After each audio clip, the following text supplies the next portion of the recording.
नमस्कार। 5 minute study के इस खास डीकोड सेशन में आपका स्वागत है। आज हम राजस्थान जनरल नॉलेज के उस हिस्से को डीकोड करने जा रहे हैं जो कह सकते हैं कि हर प्रतियोगी परीक्षा की एकदम रीढ़ है, लोक देवता। हम एक खास 3D पैटर्न विश्लेषण का इस्तेमाल करेंगे। देखिए, तैयारी अक्सर एक भूल भुलैया जैसी लगती है ना? लेकिन सही रणनीति हो तो हर रास्ता बिल्कुल साफ दिखने लगता है। तो बिना किसी देरी के चलिए सीधे तथ्यों पर आते हैं और देखते हैं कि कैसे थोड़ा सा स्मार्ट वर्क उन भारी भरकम किताबों को पूरी तरह से पीछे छोड़ सकता है। अब तैयारी करने वाले लगभग हर स्टूडेंट के मन में एक बहुत बड़ा डर होता है, शायद आपके मन में भी हो, कि यार हर साल ये परीक्षाएं और भी ज़्यादा कठिन बल्कि लगभग असंभव सी होती जा रही हैं। और सच कहूँ तो हज़ारों पन्नों का सिलेबस देख के ये डर लगना बहुत स्वाभाविक भी है। लेकिन क्या सच में हर बार नए और मुश्किल सवाल गढ़े जा रहे हैं, या फिर ये सिर्फ एक भ्रम है, एक ऐसा हवा जो जानबूझकर बनाया गया है? आज के इस डीकोड के बाद आपका ये डर हमेशा के लिए खत्म होने वाला है, क्योंकि आज हम वो सच्चाई खोलने वाले हैं जिसे परीक्षा बनाने वाले दशकों से, जी हां दशकों से इस्तेमाल कर रहे हैं। तो चलिए जल्दी से आज का एजेंडा देख लेते हैं। हम बात करेंगे परीक्षा में दोहराव के रहस्य पर, फिर मंदिर और जन्मस्थान, अवतार और उपाधियां, महाकाव्य युद्ध और किंवदंतियां, सवालों की भाषा का जाल, और आखिर में अपनी वर्दी पक्की कैसे करें, इस पर चर्चा करेंगे। शुरुआत करते हैं हमारे पहले और सबसे जरूरी पॉइंट से, परीक्षा में दोहराव का रहस्य, यानी पिछले 30 सालों से चले आ रहे वही पुराने तथ्य।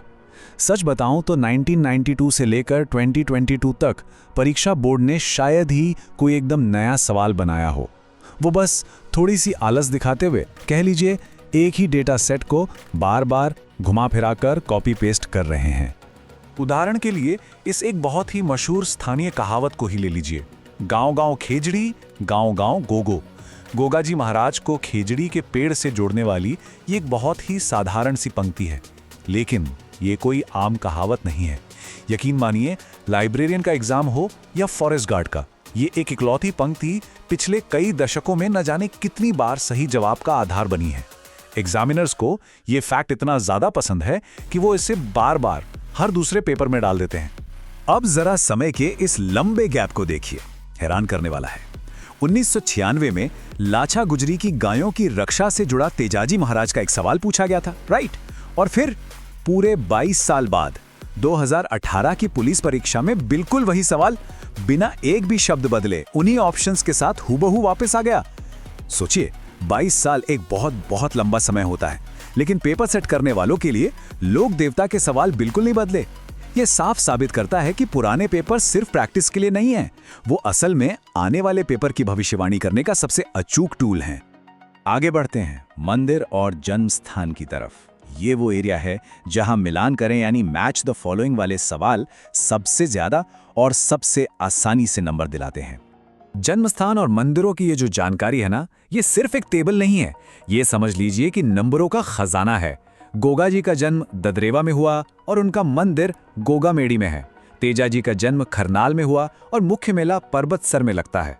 पाबू जी का सीधा संबंध कोलूमंड से है और मल्लीनाथ जी का तिलवाड़ा से, जो लूनी नदी के किनारे है। आपको बस इन कुछ खास जोड़ियों को अपने दिमाग में सेट करना है। अगर ये याद है तो मिलान करने वाली कितनी भी लंबी और उलझाने वाली लिस्ट क्यों ना आ जाए, आप उसे चुटकियों में सॉल्व कर लेंगे। इस पैटर्न का एक और बहुत ही सटीक और मजेदार उदाहरण देखिए। 2013 में तेजाजी महाराज के एक थोड़े कम चर्चित पवित्र स्थल बांसी दुगारी के बारे में सवाल पूछा गया था। अब किसी ने सोचा भी नहीं होगा, लेकिन ठीक 9 साल बाद 2022 में बूम, वही सवाल फिर से सामने आ गया। इससे एक बात तो बिल्कुल क्रिस्टल क्लियर हो जाती है कि जो सवाल एक बार सिस्टम में आ गया वो कभी पुराना नहीं होता। एग्जामिनर बस समय समय पर अपने उसी पुराने क्वेश्चन बैंक में हाथ डालते हैं और सवाल निकाल लाते हैं। चलिए अब बात करते हैं अवतार और प्रसिद्ध उपाधियों की।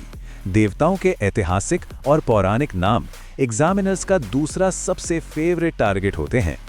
ये जो उपाधियां हैं ना, ये सीधे सीधे वो कीवर्ड्स हैं जो आपको प्रश्न पत्र में छपे हुए मिलेंगे। जैसे पाबू जी को लक्ष्मण का अवतार माना जाता है, गोगा जी को उनके चमत्कारों के कारण साक्षात देवता मानकर जाहर पीर कहा गया, रामदेव जी को हम राम सापीर के नाम से पूछते हैं और वीर कल्ला जी राठौड़ को 4 हाथों वाले देवता के रूप में जाना जाता है। सच कहूं तो ये सिर्फ नाम नहीं है, ये वो सीधे सीधे जवाब हैं जो 1-2 बार नहीं बल्कि अनगिनत बार पूछे जा चुके हैं।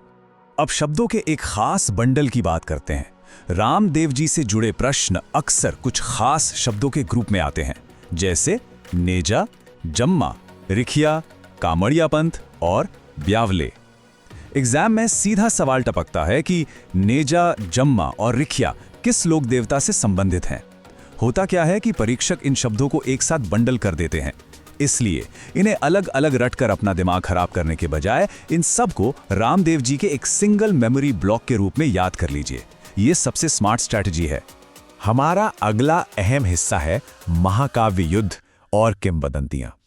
जब हमारा इतिहास पौराणिक कथाओं से मिलता है ना, तो वो एक ऐसा मिनी नैरेटिव बन जाता है जो आसानी से याद रहता है। इसमें सबसे प्रमुख और बार बार पूछी जाने वाली कथाओं में से एक है गोगाजी महाराज और महमूद गजनवी के बीच का भयंकर युद्ध। इस किंवदंती के अनुसार गोगाजी ने अपने मौसेरे भाइयों अर्जुन और सुरजन के साथ मिलकर गजनवी से डटकर युद्ध किया था।